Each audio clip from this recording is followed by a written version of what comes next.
Assalamualaikum warahmatullahi wabarakatuh. Perkenalkan, nama saya Nur Aulia dengan NIM 2511102433107 dari program studi Psikologi Universitas Muhammadiyah Kalimantan Timur. Kali ini saya akan menjelaskan materi tentang ragam bahasa Indonesia dan beberapa buku yang sudah saya pahami dan rangkum, tentunya berkaitan dengan materi yang akan saya bawa. Ragam bahasa yang digunakan dalam jurnal ilmiah adalah ragam bahasa ilmiah. Ragam bahasa ilmiah digunakan untuk berkomunikasi, yaitu mengomunikasikan hasil kegiatan ilmiah, contohnya hasil penelitian, seminar, diskusi, baik antara sesama ilmuwan dalam bidang ilmu tertentu atau dari berbagai bidang ilmu lainnya, dan bisa juga antara ilmuwan dengan masyarakat luas. Jurnal ilmiah adalah salah satu jenis publikasi ilmiah yang berisi karya ilmiah yang biasanya disebut artikel ilmiah. Artikel ilmiah adalah karya tulis yang menampilkan tulisan hasil kajian ilmiah baik yang baru saja atau yang sudah lampau. Beberapa kesalahan pemakaian bahasa dalam ragam ilmu ada pemilihan kata, struktur kalimat, struktur paragraf, dan penetapan ejaan dan tanda baca.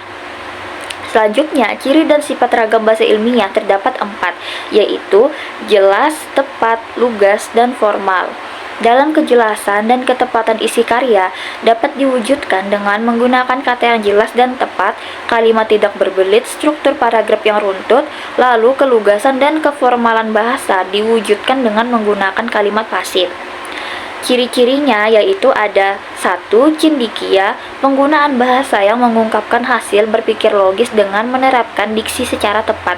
2. Lugas dan jelas, bahasa yang digunakan jelas dan kalimatnya tidak berbelit-belit.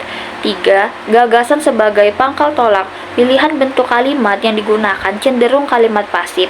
Kalimat aktif dengan penulis sebagai pelaku harus dihindari. 4. Formal dan objektif. Keformalan ditunjukkan dengan menggunakan unsur bahasa, hindari subjektivitas dan emosional seperti alangkah, kiranya, harus, wajib, dan pasti. 5. Ringkas dan padat. Jika gagasan memadai dengan unsur bahasa yang terbatas tanpa pemborosan, berarti ciri kepadatan sudah terpenuhi. 6. Konsisten. Unsur-unsur bahasa, ejaan, tanda baca, dan istilah digunakan konsisten. 7. Penggunaan istilah teknis. Ragam bahasa ilmiah digunakan dalam wacana teknis, dan wacana teknis digunakan dalam keilmuan tertentu. Wacana dilengkapi istilah-istilah teknis sesuai dengan bidang ilmu yang diungkapkan. Nah, itu dia pemahaman tentang materi ragam bahasa Indonesia. Tapi selain materi ini, ada beberapa buku yang berhubungan dengan materi yang saya jelaskan. Ada buku Perkembangan Bahasa Indonesia dan Ragamnya, buku Bahasa Indonesia Ragam Ilmiah, dan buku Pintar Berbahasa Indonesia. Buku yang pertama, Bahasa Indonesia sendiri berasal dari bahasa Melayu yang dulu digunakan sebagai bahasa pergaulan dan perdagangan di Nusantara, lalu berkembang menjadi bahasa nasional yang dipakai di berbagai bidang kehidupan. Seiring waktu, bahasa Indonesia terus berkembang dan melahirkan berbagai ragam bahasa, seperti bahasa formal atau baku yang digunakan dalam situasi resmi, dan bahasa informal yang digunakan dalam percakapan sehari-hari. Ada juga bahasa daerah yang dipengaruhi budaya lokal, serta bahasa gaul yang berkembang di kalangan anak muda.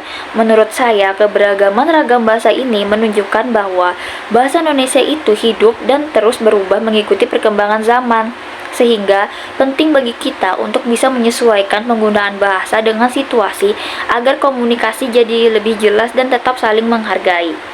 Buku yang kedua, salah satu ragam yang penting adalah ragam bahasa ilmiah, yaitu bahasa yang digunakan untuk menyampaikan pengetahuan, hasil penelitian, atau gagasan secara sistematis dalam karya ilmiah seperti makalah, laporan penelitian, jurnal, atau skripsi. Bahasa ilmiah memiliki ciri-ciri seperti bersifat objektif, logis, menggunakan bahasa yang jelas dan lugas, kalimat yang efektif, serta menghindari makna ganda agar informasi mudah dipahami. Penulisannya juga harus mengikuti kaidah bahasa Indonesia yang baik dan benar, serta menggunakan ejaan yang baku. Penggunaan bahasa ilmiah ini sangat penting terutama di dunia pendidikan karena membantu menyampaikan informasi secara jelas dan dapat dipercaya sehingga pembaca bisa memahami isi tulisan tanpa kebingungan. Buku yang ketiga, intinya ragam bahasa ini menunjukkan bahwa bahasa Indonesia tidak selalu dipakai dengan cara yang sama, tetapi menyesuaikan konteksnya. Secara umum, ada ragam lisan yang digunakan dalam percakapan sehari-hari dan bergantung pada intonasi serta situasi langsung, dan ragam tulis yang digunakan dalam media tulisan seperti buku atau karya ilmiah dengan struktur kalimat yang lebih jelas. Lalu, ada juga bahasa baku yang dipakai dalam situasi resmi seperti pendidikan atau pemerintahan, dan bahasa tidak baku yang biasa digunakan dalam percakapan santai.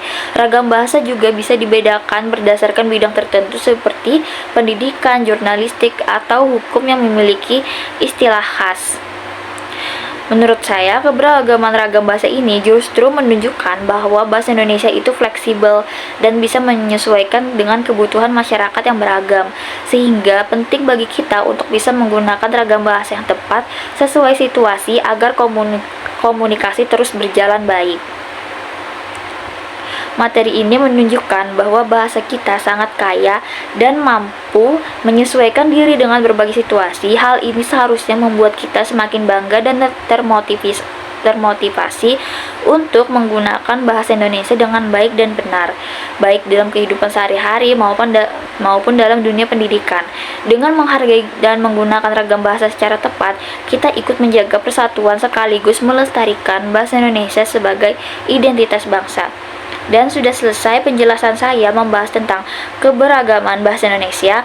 Mohon maaf jika ada kesalahan kata dalam penjelasan saya saat materi disampaikan. Sekali lagi terima kasih banyak. Wassalamualaikum warahmatullahi wabarakatuh.